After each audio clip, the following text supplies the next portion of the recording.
While Congress is currently negotiating a stimulus package that is so far looking to be a little too small and a little too ineffective, bad things are coming for millions of Americans who are struggling without help in the middle of the coronavirus.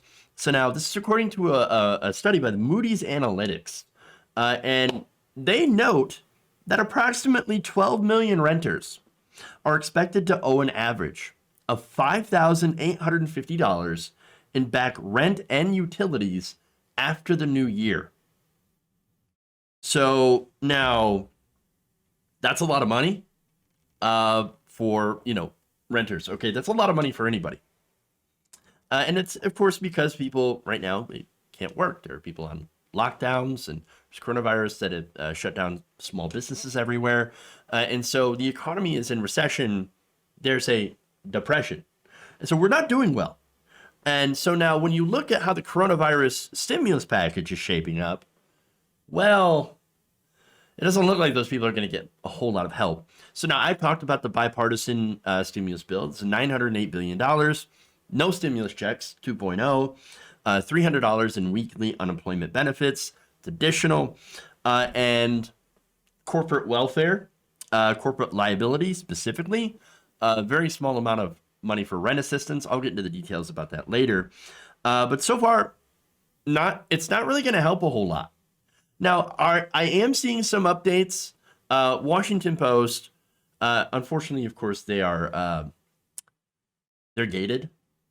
And what I mean by that is, of course, you have to be a subscriber to be, and this is what always frustrates me. If you just allow me to go on this little tangent here for a second, I've noticed that a lot of liberal Democratic news sites specifically are always gated with like, oh, you got to pay like $3.99 a month to access this news about what's going on. Well, why would you do that? Why would people who are working 2 or 3 jobs to get by do that when they could just go to Fox News for free? And that's the thing. That's how they get people. Like, pay for news. What are you guys talking about? And I understand that it does take money to run like a news organization.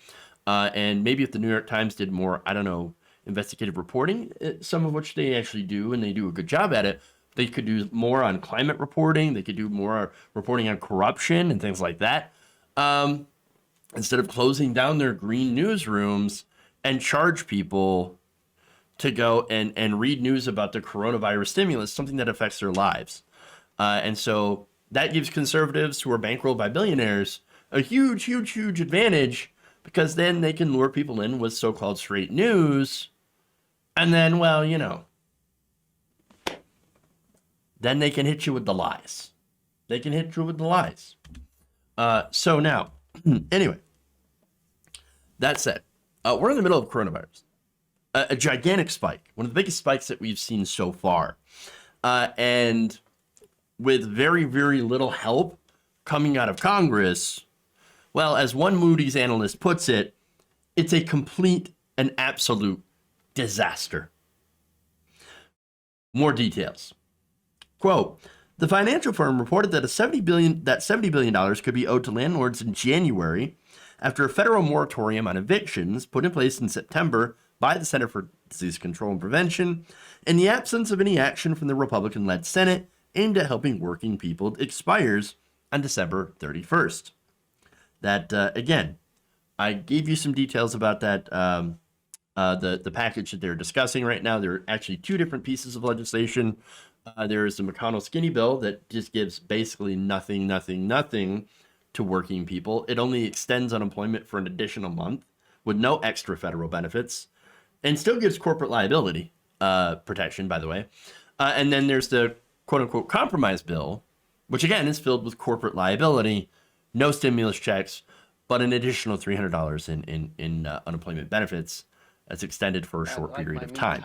And so you can understand that it just sucks what we have lined up. And so it's not going to be a whole lot of help, okay? For example, the package currently includes a $300 weekly payment, which would be offered only from January to April.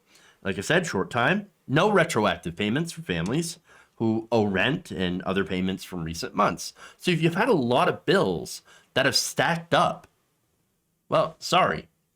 But I guess they could get together to give the Pentagon $750 billion. No problem with that. Nope. Priorities. Now, that same package includes $25 billion for rental assistance. Now, I just said earlier, people owe $70 billion in back rent and utilities. And they're like, oh man, boy, we feel bad about that. Here's $25 billion. Take it or leave it. Wow. That is only about half of what the House Democrats' HEROES Act includes for low-income renters. So even the HEROES Act would not be enough. And of course, Mitch McConnell has absolutely nothing for rental assistance. So meaning that if any of these proposals pass, well, for many families, it's too little, it's too late.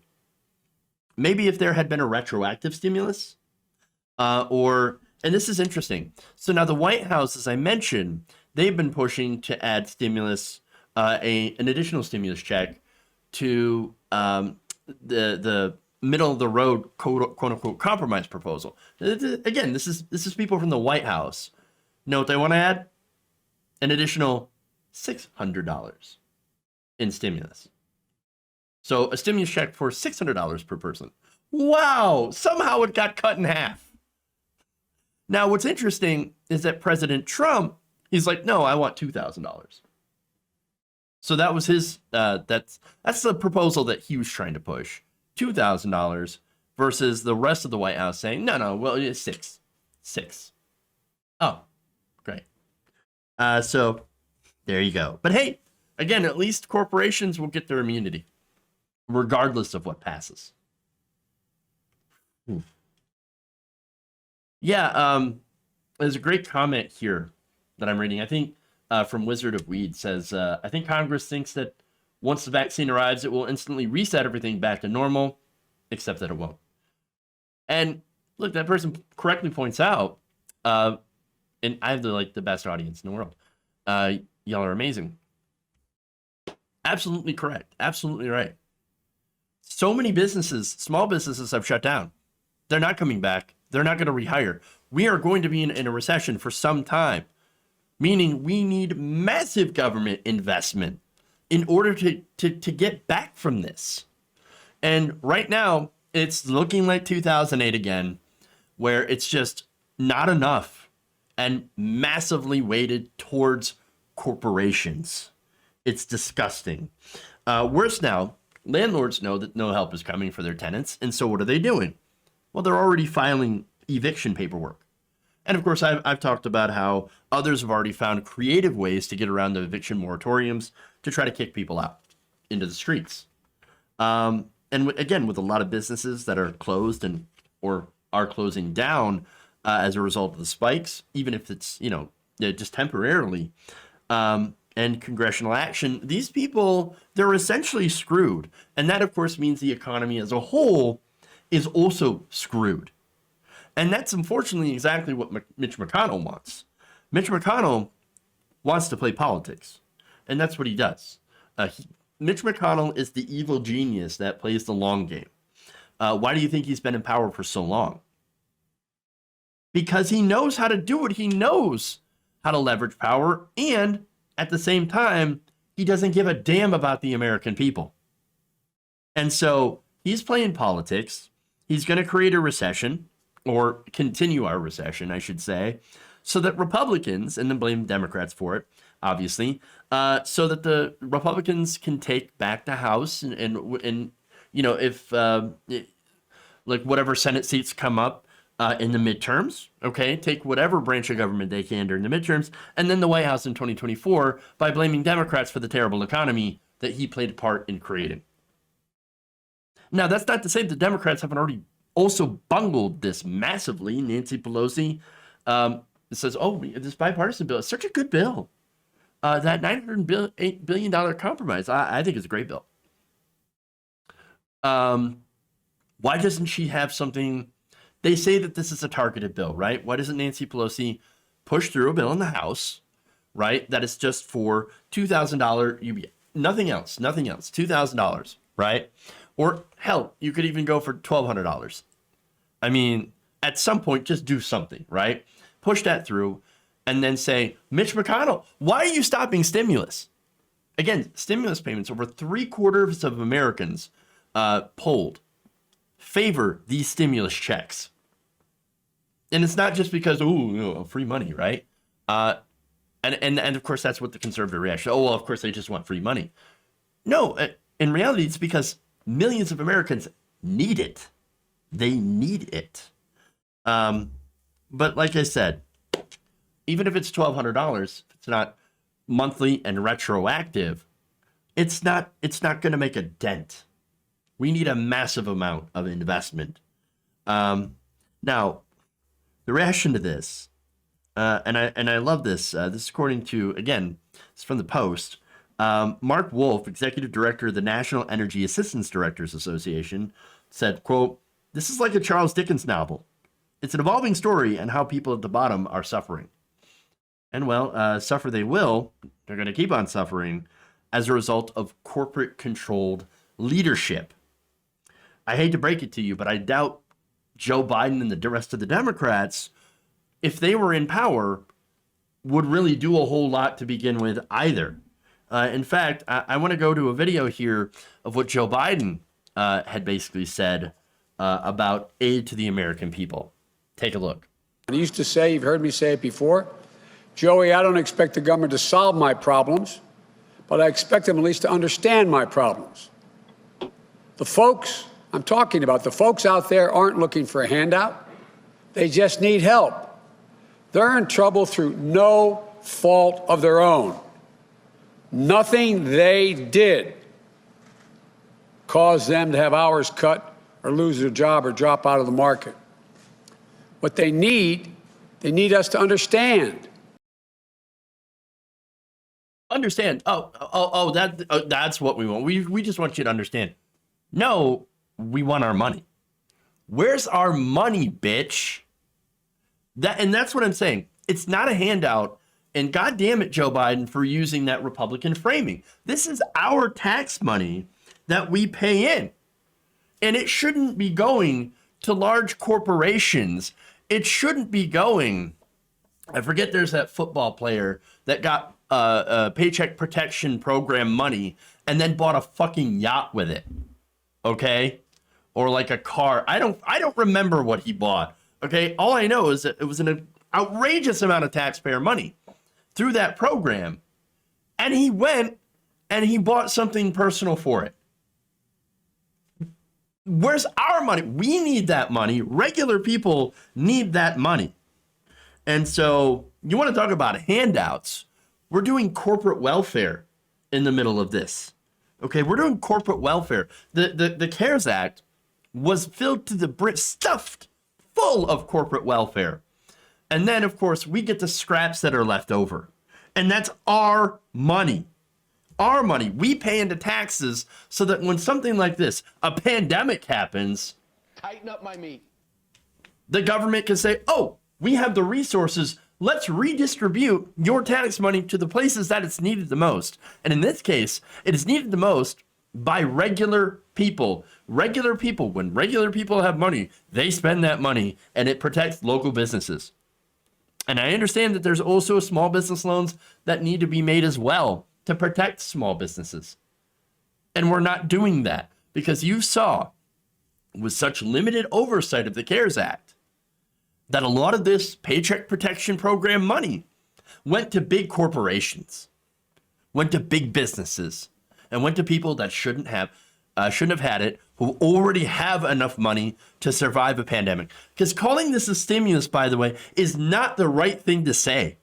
This is not a stimulus. This is survival money. You know what a stimulus is? A stimulus is supposed to stimulate the economy by allowing people to have extra additional purchasing power to go out and buy a big screen, to go out and buy something nice, to something new, to go and well, if it wasn't a pandemic, to go out to the restaurants, to go out to movies. That's stimulus. That stimulates the local economy, and that's good, and that feeds into the virtuous cycle of economics. But what you have here instead is a pandemic where people need survival money, and we're not getting it. How can we can't even survive, much less stimulate the local economy. And they expect everything to go back to normal as soon as the pandemic is over. No, just because we have a vaccine doesn't mean that we're not in store for a gigantically long recovery period where many millions of people are going to suffer and are already suffering now. It's just disgusting. And look, I know a lot of this is the fault of the Republicans, Mitch McConnell, sure. But here's the thing. Biden, now that Biden has won, there's a lot of Democrats that are basically saying, hey, we're not really too worried about doing stimulus checks. I mean, we'll do it. I mean, it was in some of our other bills, but now, I mean, we got Biden and we got the vaccine, so we're not so worried about it, okay? There's no longer a reason for them to help poor people. And, they look at that and say, well, we don't have to do better than Trump now. Because Trump is actually, and I understand that the only reason Donald Trump was pushing for a higher stimulus check, so he could put his name on it and be like, look at me, I gave you money, right?